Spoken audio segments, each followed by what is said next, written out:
There's something ancient beneath the mountains of Virginia. Not buried treasure, not fossilized bones, but something that moves in silence. Something built, hidden, and then erased. Locals call it the Hollow, a place where trees grow twisted and animals avoid the trail, where compasses spin and radios fail, and where, every few years, someone disappears and is never found. This is the unsolved mystery beneath the Blue Ridge Mountains. And it begins with a whisper. The first reports go back generations. Mountain families speak of strange hums heard at night, like deep singing from under the soil. Dogs whimper. Chickens vanish. The earth itself feels wrong, they say. In a 1903 diary found in Floyd County, a farmer named Elias Cardwell wrote, "The ground sang again last night. Not with joy, but with warning.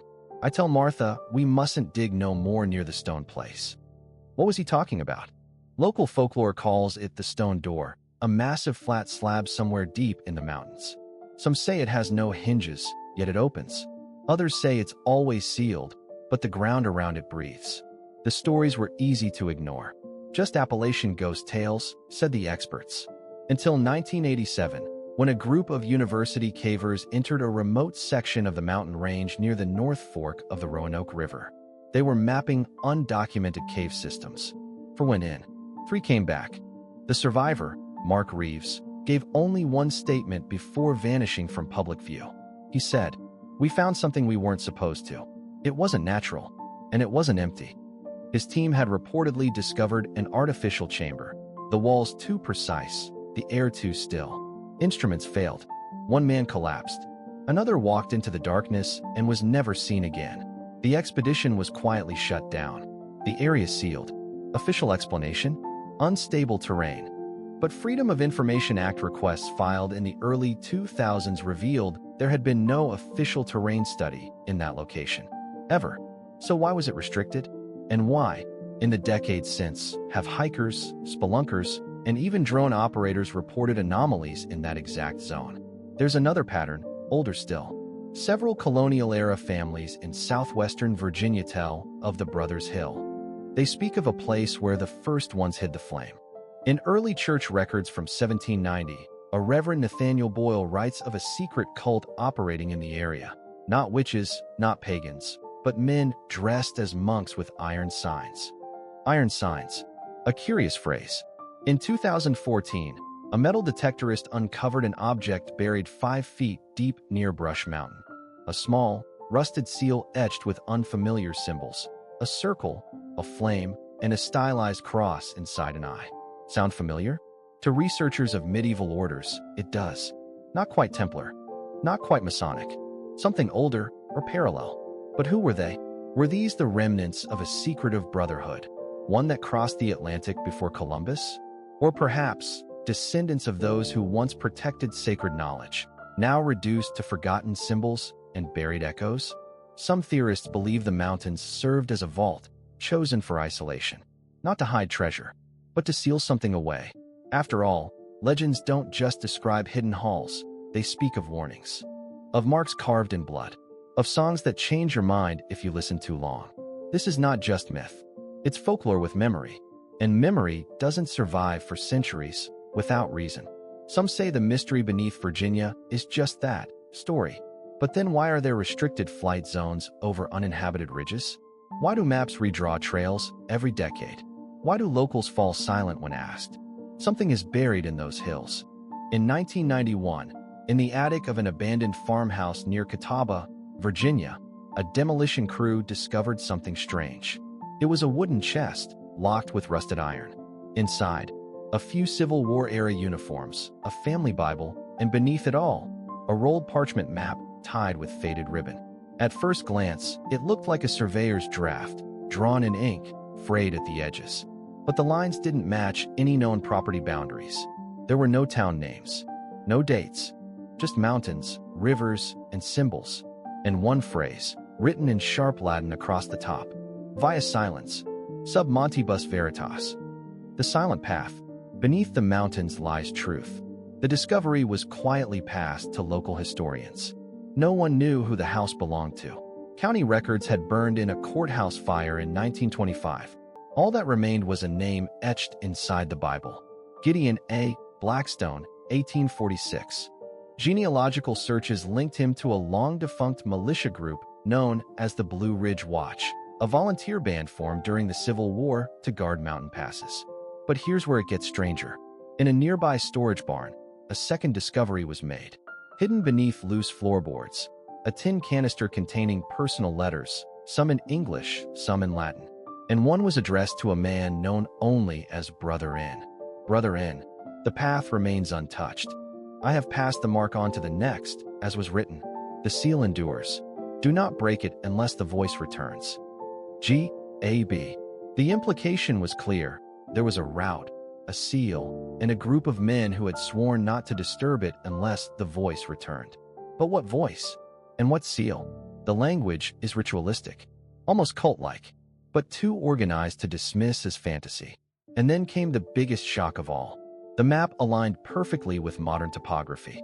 When overlaid on satellite imagery, the map's symbols traced a path from near the town of Salem, Virginia, to the shadowed valleys west of Elliston, through an unpopulated region that just so happened to include the area where Mark Reeves and his team vanished in 1987. Coincidence? More compelling, the map included 5 specific symbols: a cross with split arms, a spiral, a triangle inside a circle, a chalice, and what appeared to be a seal or eye, each one placed with deliberate spacing, like points in a ritual diagram. One Latin word stood out: guardium. It appeared next to the chalice symbol, located deep in the ridgeline near Brush Mountain, the same region where hikers report unusual compass behavior, the same region where a local hunter once claimed to hear chanting beneath the leaves, the same region where a cold wind has been reported to blow even in July. This wasn't just an old map. It was a message. But from whom? In the years following the map's discovery, a few quiet researchers tried to follow its trail. One, Dr. Leah Runnels, a linguist from the University of Virginia, began translating all known documents tied to the Blackstone family.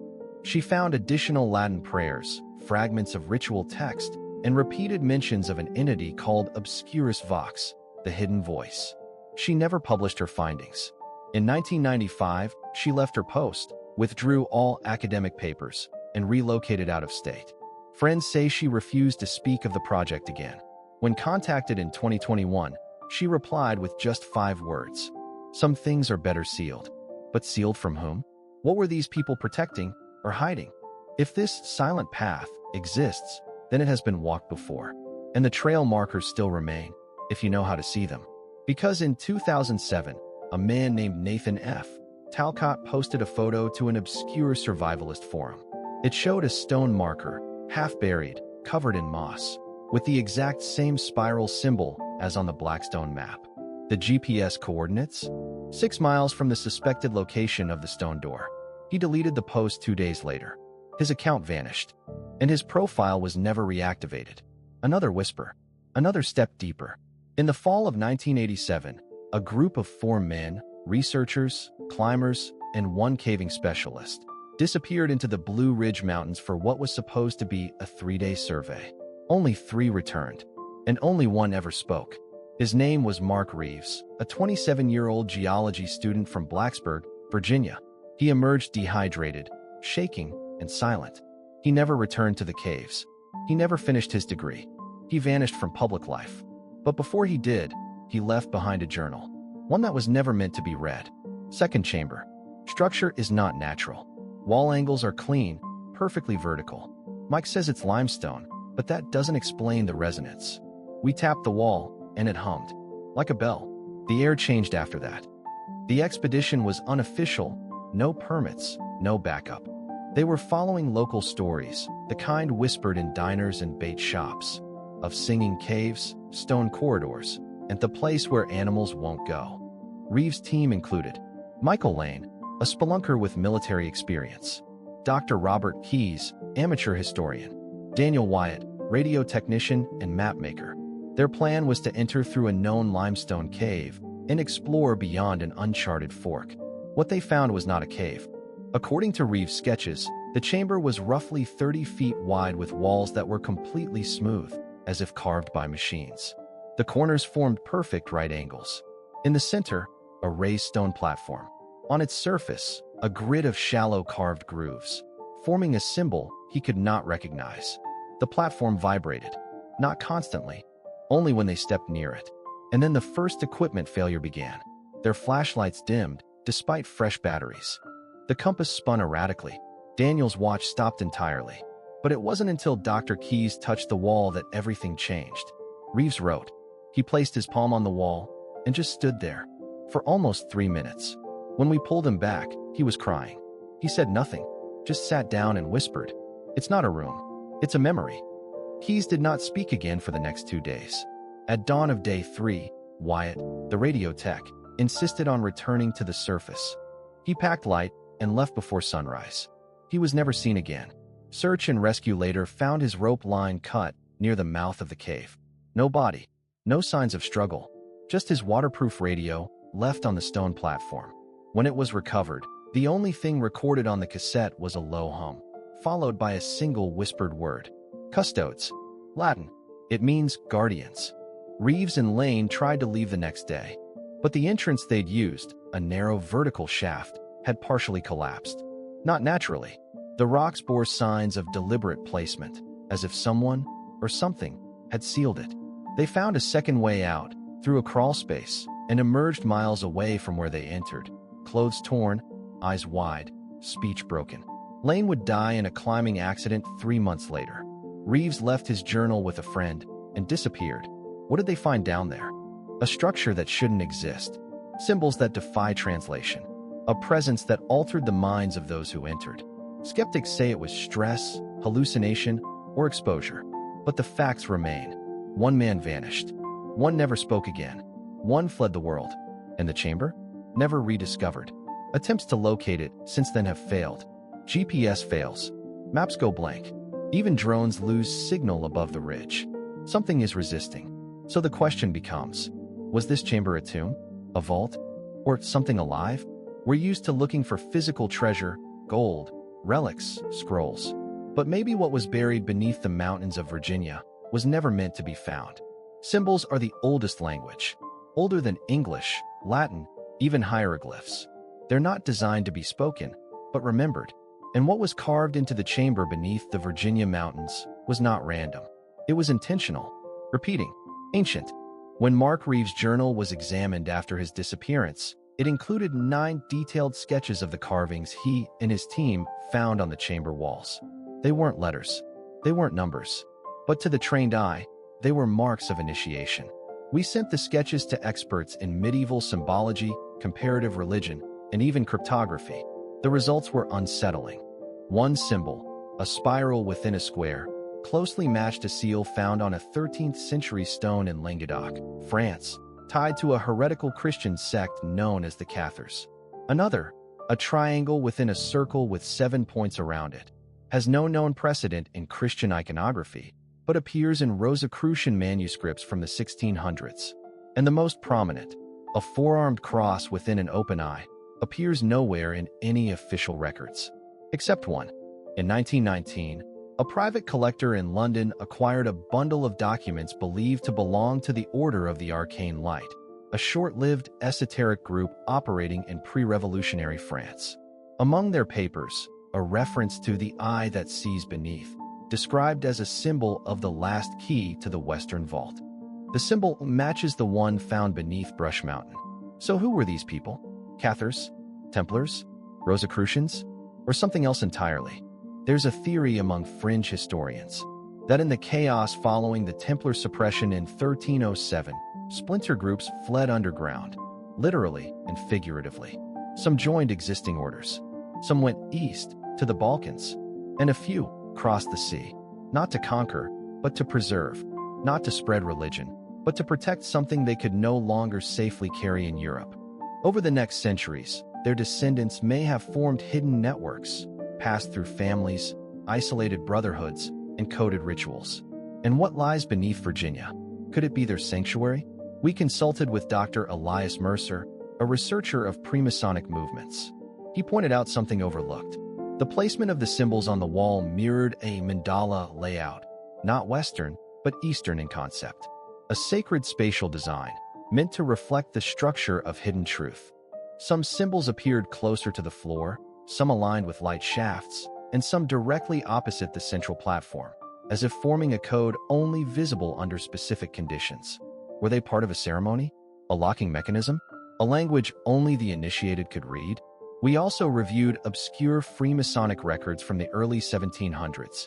In the Rite of Seven Circles, a banned text from a French lodge, there's mention of the vault below the Blood Hills, marked with 7 eyes, spiraled flame, and the open truth. The term Blood Hills is interesting. In Native American tradition, the Blue Ridge Mountains were once called the Sleeping Bones, places where the earth still breathed with ancient memory. Different cultures, same pattern. Could the symbols carved into the Virginia chamber be a universal key, passed down through civilizations, adapted by mystics, and finally sealed beneath the Appalachian stone? Or are they a warning, left not to enlighten, but to protect? Protect what? A secret? A power? Or something far more dangerous?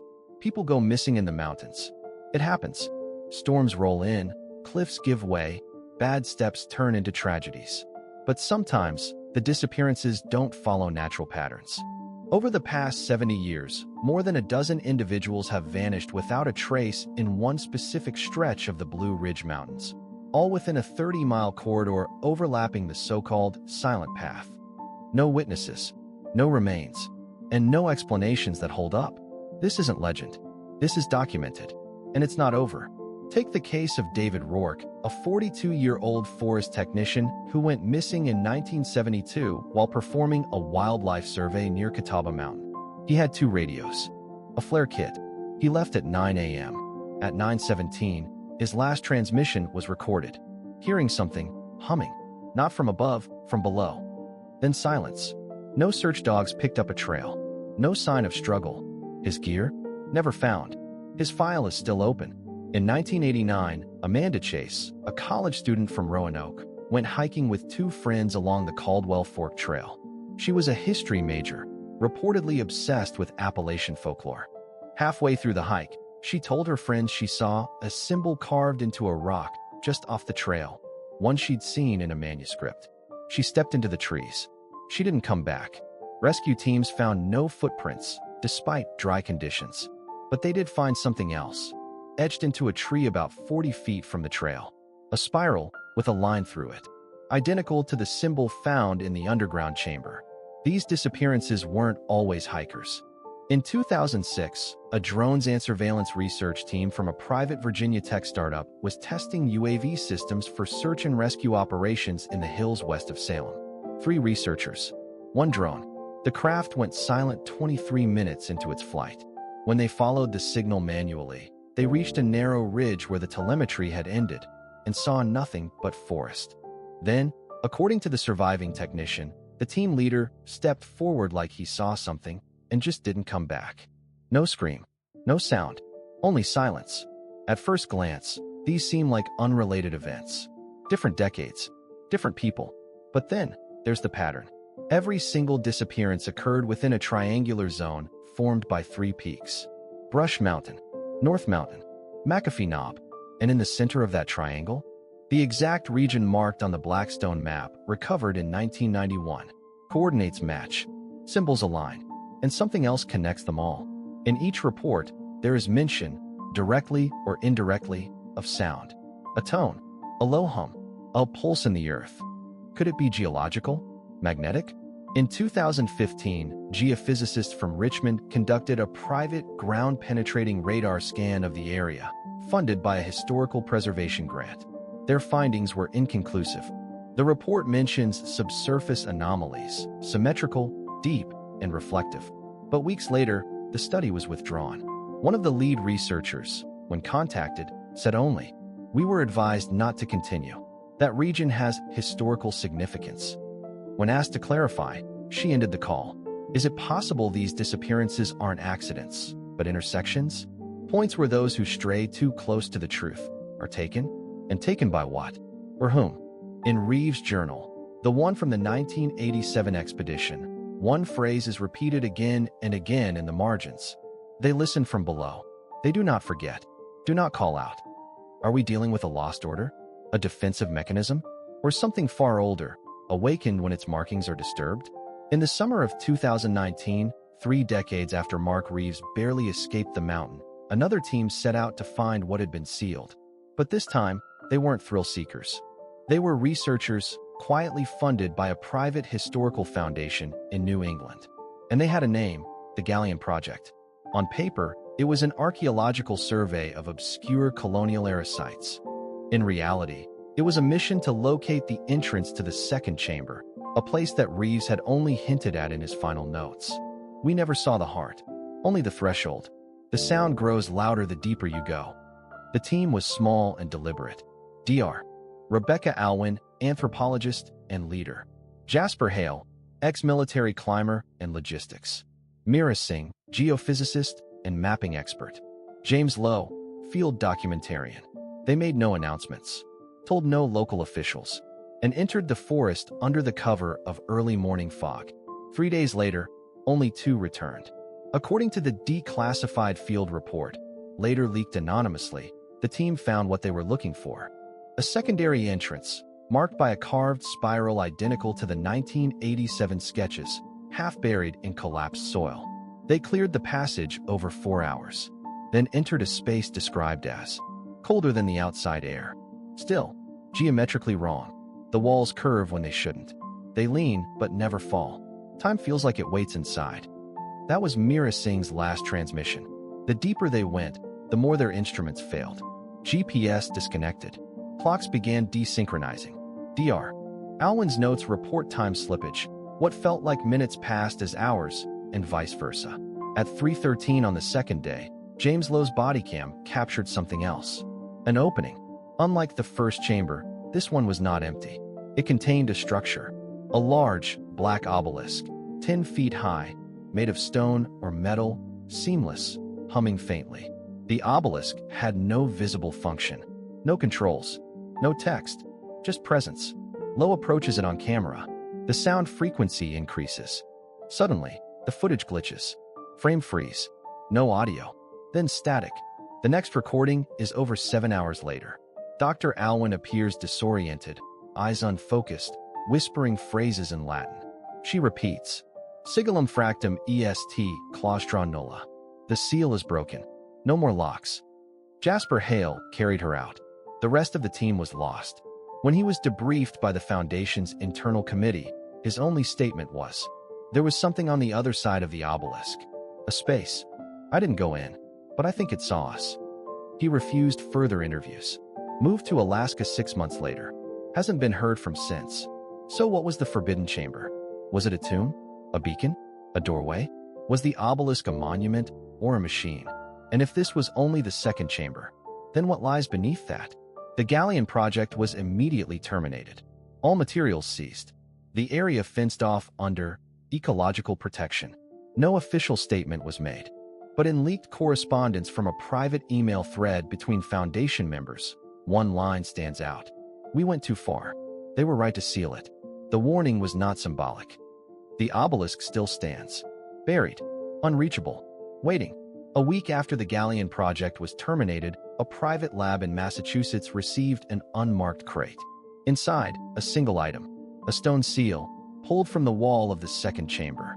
It was palm-sized, dark gray, perfectly smooth, except for the carvings. 2 stylized eyes, facing opposite directions. And below them, a phrase etched in Latin. Vigilant, non somniat. It watches. It does not sleep. The seal was catalogued under a false name. Survey Core Fragment 4B. But the researcher assigned to it, Dr. Elaine Morano, linguist and symbologist, quickly realized this was no colonial artifact. This was something else. Dr. Morano's notes mention an unknown alphabet embedded between the eyes. Not Roman, not Greek, not Coptic. Some characters resembled Proto-Sinaitic. Others didn't match anything at all. More alarming was her first recorded translation of the inscription. The eye that faces the past keeps the seal closed. The eye that sees ahead waits for the voice. Was this a description of function? A poetic metaphor? Or a warning? On the 4th night of the analysis, lab sensors recorded something unusual. The temperature near the seal dropped 6 degrees in under 2 minutes. No equipment malfunction. No air system issues. And the following morning, Morano reported a vivid dream. A stone hall, filled with echoing voices. A deep rhythmic pulse beneath the floor. She described standing in front of a doorway that breathed, and behind it, whispers calling her name. She wrote, "I was not dreaming. I was being shown." She documented it, repeated it, and then disappeared. Dr. Morano left the lab 2 days later without resignation. No emails. Her apartment was found locked. Her phone left on the counter. Security footage shows her walking east into a forest at 4:13 a.m. She has never been found. The seal was confiscated by federal agents that same week. Official reason: potential biohazard. But no further study was published. No press releases. The lab was closed. To this day, the object's whereabouts are unknown. But in the weeks following its removal, strange reports came from locals in the Appalachian foothills. Low-frequency hums late at night. Static interference on radios near Brush Mountain. Sightings of a flickering figure near old trail markers. And one hiker, who left a voicemail for a park ranger, said, "It's watching again, just like the dream. I never told anyone, but I saw it before, 10 years ago. I thought I imagined it. I didn't." He was found 3 days later, alive, but unable to speak. And then, silence again. No more seal. No more reports. Only a deepening sense that something beneath the mountains is now aware. A thing once dormant or sealed, now open to sound. Perhaps not free, but listening. Which brings us to the final clue, discovered by a private investigator who had been following the Blackstone line for over 20 years. In a locked chest beneath the floor of a burned farmhouse, he found a second map. Older, simpler, with a single phrase in blood-colored ink. When the second eye opens, the door no longer waits. The mountains keep their silence. But beneath that silence, something waits. After centuries of whispers, symbols, sealed vaults, and vanished lives, a single question remains. What lies beneath the door? And more importantly, was it ever meant to be opened? In early 2022, a group of independent researchers, not affiliated with any institution, released a confidential report online. It contained ground-penetrating radar scans of a section of Brush Mountain known only to a handful of people. The scans revealed a hollow void, 90 feet beneath the surface, roughly rectangular, hundreds of feet long, with 4 symmetrical side chambers. No known cave system matches the shape. One note in the margin reads, "Not natural, not mine, sealed in purpose, sealed in fear." The team attempted to dig. Quiet, private, but within 48 hours, they were stopped. By who, no one knows. But their equipment was confiscated, and their lead researcher posted a cryptic message on a private forum before deleting his account. The door is not for us. It was left to outlast memory and maybe outlive time. So what was it left for? Some believe the underground system is a vault, a repository of forbidden knowledge brought by exiled European orders, Templars, Cathars, or even pre-Christian cults. Others believe it is a prison, something locked away long before human memory, guarded by ancient symbols and silent watchers. But a third theory exists, more chilling, more intimate, that it is not a place we were meant to find, but a place that is meant to find us. Every appearance of the eye symbol, every whisper of the spiral, every hum beneath the soil, what if they are not warnings, but tests? Signals sent out to see who listens, who investigates, who opens the seal. And once opened, the watcher doesn't close its eyes again. Remember the Latin phrase, vigilat, non somniat. It watches. It does not sleep. Was it describing an object? A presence? A mechanism? Or was it describing us? Maybe the real secret hidden in the Virginia mountains is not what lies beneath the door, but what's been let out, piece by piece, dream by dream, whisper by whisper. And maybe it's already listening. You've heard the stories, seen the patterns, followed the path. Now ask yourself, if you found that door, would you try to open it? Or would you do what every symbol, every whisper, every vanished soul has begged us to do? Walk away.